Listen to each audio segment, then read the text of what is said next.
সকল প্রবাসীদেরকে জানাই ঈদ মোবারক।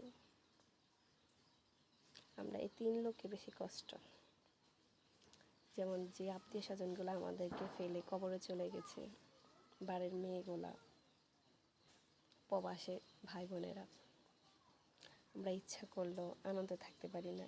কেন? ঈদ ভালোভাবে করতে পারি না, কবর থেকে আসা যায় না। আর যারা বিদেশ আসছে বললেও যাওয়া যায় না। যারা শ্বশুর বাড়িতে আছে তারাও সেম একই অবস্থা, পরের বাড়ির মানুষ যেইটা বলবে ওইটাই আনন্দ। তারা না বলা পর্যন্ত বাপের বাড়িতে যাওয়া যাবে না। তারপর সবাইকে জানাই, প্রবাসী ভাই বোনেদেরকে ঈদ মোবারক। আপনাদের জন্য দোয়া ভালোবাসা রইল।